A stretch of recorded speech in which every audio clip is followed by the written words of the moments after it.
Hello friends, Seemas kitchen കൾച്ചേഴ്സിൻ്റെ ഇന്നത്തെ ഒരു പുതിയ വീഡിയോയിലേക്ക് എല്ലാവർക്കും സ്വാഗതം. ലോങ് വീഡിയോ ഇട്ടിട്ട് കുറച്ചായി, പനിയൊക്കെ ആയതുകൊണ്ടാണ് ലോങ് വീഡിയോ ഇടാൻ പറ്റാതിരുന്നത്.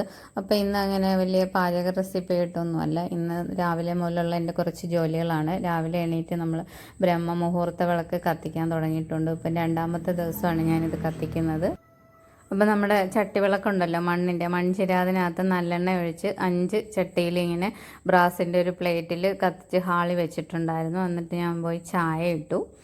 ചായയൊക്കെ ഇട്ടിട്ട് പിന്നെ മുറിയുടെ ജനലും വാതിലുകളും ഒക്കെ എല്ലാം തുറന്നിട്ടു. പിന്നെ ചായ കുടിച്ചു. പിന്നെ അടുക്കളയിൽ ഞാൻ പുകയ്ക്കുന്ന നമ്മുടെ മൺചിര അതുണ്ടല്ലോ, അതിലൊരു അല്പം തേങ്ങയും നെയ്യും ഒഴിച്ച് കത്തിച്ചിട്ടിട്ട് അതിൻ്റെ ഒരു പുകയും അടുക്കളയിലൊക്കെ വന്നിട്ടുണ്ട്. അപ്പോൾ നല്ലൊരു ഉന്മേഷമൊക്കെയാണ് നമുക്ക് രാവിലെ ഇതൊക്കെ കത്തിച്ചിട്ടൊക്കെ നമ്മൾ ചായയൊക്കെ ഇട്ട് കുടിക്കുമ്പോൾ. അങ്ങനെ രാവിലെ ഞാൻ ചായയൊക്കെ ഇട്ട് കുടിച്ച് അങ്ങനെ ഇരിക്കുകയാണ്. പിന്നെ അത് കഴിഞ്ഞ് ഞാൻ ബ്രേക്ക്ഫാസ്റ്റ് പുട്ടാണ് ഉണ്ടാക്കിയത്. ഗോതമ്പ് പുട്ടും പഴവും ആയിരുന്നു. അപ്പോൾ അതൊക്കെ കഴിച്ചു. പിന്നെ ബാക്കിയുള്ളവർക്കൊക്കെ അച്ഛനും മോനും ഒക്കെ ഉള്ള പുട്ടൊക്കെ ഞാൻ ഉണ്ടാക്കി വെച്ചിട്ടുണ്ട്. പിന്നെ നമ്മൾ ഉച്ചക്കലത്തേക്കുള്ള പരിപാടിയൊക്കെ തുടങ്ങാമെന്ന് വെച്ചു. ഇന്നലെ വാങ്ങിച്ച മീനൊക്കെ വെട്ടി ഫ്രിഡ്ജിൽ ഇരിപ്പുണ്ടായിരുന്നു, ചെറിയ ചൂര. അപ്പോൾ അത് കറി വെക്കാനായിട്ട് ചട്ടിയിലേക്ക് ഒരു അല്പം എണ്ണ ഒഴിച്ച് ഉലുവയും കടുവൊക്കെ ഇട്ട് പൊട്ടിയതിന് ശേഷം ഇഞ്ചിയും വെളുത്തുള്ളിയും ചതച്ചത് ഇട്ട് കൊടുത്തു.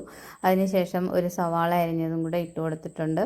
ഇനി അതൊക്കെ ഒന്ന് നന്നായിട്ട് വാടി വരട്ടെ. അത് വാടാൻ വേണ്ടി ഒരല്പം ഉപ്പുപൊടിയും കൂടെ ഇട്ട് കൊടുത്ത് നന്നായിട്ടൊന്ന് വഴറ്റിയെടുക്കുകയാണ്.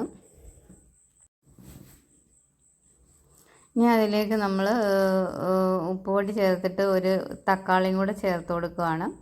ഒരു തക്കാളി അരിഞ്ഞ് അതിലേക്ക് ഇട്ട് കൊടുത്തു. ഇനി അതെല്ലാം കൂടെ നന്നായിട്ടൊന്ന് വാടി വരട്ടെ. ചെറിയ തീയിൽ അത് അവിടെ കിടന്ന് വാടുമ്പോഴത്തേക്കും നമുക്ക് തോരനുള്ളത് റെഡിയാക്കാം. അപ്പോൾ ഇവിടെ ഒരു കപ്പയ്ക്ക നിന്ന് അത് പിച്ചിക്കൊണ്ട് വന്ന് തൊലിയൊക്കെ ചെത്തി കുരുവൊക്കെ കളഞ്ഞ് കഴുകി വൃത്തിയാക്കി എടുത്തിട്ടുണ്ട്. ഇനി അത് ചെറിയ പീസാക്കിയതിന് ശേഷം നമ്മൾ ചോപ്പറിനകത്തിട്ട് അരിഞ്ഞെടുക്കാം. അപ്പോൾ അതെല്ലാം ചെത്തി വെള്ളത്തിലിട്ട് വെച്ചിട്ടുണ്ട്. ഇനി നമ്മുടെ ഉള്ളി വാടാൻ വെച്ചത് റെഡി ആയിട്ടുണ്ട്. നമുക്ക് അതിലേക്ക് മസാലകളൊക്കെ ചേർക്കാം. ഇത് നമ്മൾ ചെത്തി വെള്ളത്തിലിട്ടതിന് ശേഷം കഴുകിയെടുത്ത് നമുക്ക് കഷ്ണങ്ങളാക്കാം. അപ്പോൾ നമ്മൾ ഇതിലേക്ക് ഇനി മഞ്ഞൾപ്പൊടിയും ഒരല്പം കായപ്പൊടിയും മല്ലിപ്പൊടി, മുളക് പൊടി, കുരുമുളക് പൊടി ഇത്രയും ചേർത്തിട്ടുണ്ട്. പൊടിയൊക്കെ നന്നായിട്ട് മൂത്ത് വരുമ്പോഴത്തേക്ക് നമ്മൾ അതിലേക്ക് ഒരല്പം തേങ്ങ കൂടി അരച്ചതിലേക്ക് ചേർക്കും. കറി ഇച്ചിരി ഒന്ന് തിക്കാകാൻ വേണ്ടിയിട്ടാണ്. അപ്പോൾ കുറച്ച് തേങ്ങ അരച്ചതും കൂടെ ചേർത്ത് നന്നായിട്ടൊന്ന് മൂപ്പിച്ചെടുക്കണം. അതിന് ശേഷം മാത്രം നമ്മൾ മിക്സിയുടെ ജാറ് കഴുകി അതിലേക്ക് കുറച്ച് വെള്ളം കൂടെ ഒഴിച്ചു കൊടുക്കും. നമ്മൾ ചൂര ഇങ്ങനെ കറി വെക്കുമ്പോൾ വറുത്തരച്ച കറിയുടെ ഒരു ടേസ്റ്റും ഒക്കെ കിട്ടും. ഇങ്ങനെ നമ്മൾ തേങ്ങ വറുത്തരച്ച് ചൂരക്കറി വെക്കത്തില്ല, അതേപോലെ ഒരു ടേസ്റ്റാണ്. ഇങ്ങനെ നമ്മൾ തേങ്ങ മാത്രം അരച്ചിട്ട് ഇങ്ങനെ മൂപ്പിച്ച് വെച്ചാലും അതേ ഒരു ടേസ്റ്റൊക്കെ കിട്ടും ചൂരക്കറിക്ക്. അപ്പോൾ അതിലേക്ക് നമ്മൾ ആവശ്യത്തിന് വെള്ളമൊക്കെ ഒഴിച്ച് ഉപ്പും ചേർത്ത് കുടംപുളിയും കൂടെ ചേർക്കുന്നുണ്ട്.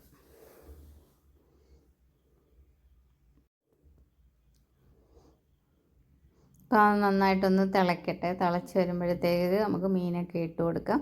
അപ്പോഴത്തേക്ക് നമുക്ക് ഈ ഓമയ്ക്ക ചെറിയ പീസാക്കിയിട്ട് ചോപ്പറിലേക്ക് ഇട്ട് കൊടുക്കാം. അപ്പോൾ അരപ്പ് തിളച്ചപ്പോൾ ഞാൻ മീൻ കഷ്ണങ്ങളൊക്കെ ഇട്ട് കൊടുത്തിട്ടുണ്ട്.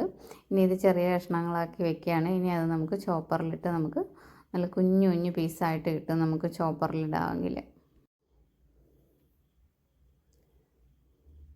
അപ്പോൾ ഞാൻ തോന ഉള്ളതുകൊണ്ട് രണ്ട് പ്രാവശ്യമായിട്ടാണ് ഇട്ട് കൊടുത്തത്. ഇതേപോലെ നമുക്ക് നല്ല കുഞ്ഞു കുഞ്ഞായിട്ട് കിട്ടും. ഇനി അതിൻ്റെ കൂടെ നമ്മൾ ഒരു സവാളയും കൂടെ അരിഞ്ഞ് ഇതിനകത്തിട്ട് ചോപ്പറിനകത്തിട്ട് റെഡിയാക്കി എടുക്കുന്നുണ്ട്. പിന്നെ ഒരു 2 പച്ചമുളക് ഞാൻ അരയ്ക്കുന്നില്ല, അരിഞ്ഞിടുന്നതേ ഉള്ളൂ. അപ്പോൾ അതെല്ലാം കൂടെ നമ്മൾ കടുക് വറുത്തിട്ടിട്ടുണ്ട്. ഇനി ഇതിലേക്ക് നമ്മൾ തേങ്ങയുടെ അരപ്പാണ് ചേർക്കുന്നത്. മഞ്ഞളും ജീരകവും വെളുത്തുള്ളി അരച്ച് തേങ്ങയും കൂടെ ചേർത്ത് നമ്മൾ ഇറക്കി വയ്ക്കും. അപ്പോൾ ഇന്ന് ഉച്ചക്കലത്തെ ഊണിന് ഒരുപാട് കറികളൊന്നും ഇല്ല. ഓമയ്ക്കാത്തോരനും നമ്മുടെ ചൂരക്കറിയും പിന്നെ 2-3 പപ്പടം ഒന്ന് പൊള്ളിച്ചിട്ടുണ്ട്. പിന്നെ ചൂര ഫ്രിഡ്ജിൽ ഇരിപ്പുണ്ടായിരുന്ന അരപ്പ് പുരട്ടിയത് ഇന്നലത്തെ, അതെടുത്ത് പൊരിച്ചിട്ടുണ്ട്. അപ്പോൾ ഇതെല്ലാം കൂടെ കൂട്ടി ഇന്ന് ഉച്ചക്കലത്തെ ഊണ് കഴിക്കാൻ എടുത്ത് വെച്ചിട്ടുണ്ട്. പിന്നെ കുറച്ച് കട്ടത്തൈരും എടുത്തിട്ടുണ്ട്. അപ്പോൾ ചൂരക്കറിയും ഓമയ്ക്കാത്തോരനും പപ്പടം പൊരിച്ചതും മീൻ പൊരിച്ചതും തൈരും ഒക്കെ കൂട്ടി ഉച്ചക്കലത്തെ ഊണൊക്കെ കഴിച്ചു.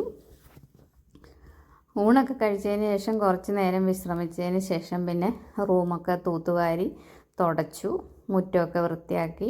അതിനുശേഷം വിളക്കൊക്കെ തേച്ച് സന്ധ്യയ്ക്ക് വിളക്കൊക്കെ കത്തിച്ച് കുറച്ച് നേരം നാമമൊക്കെ ജപിക്കും.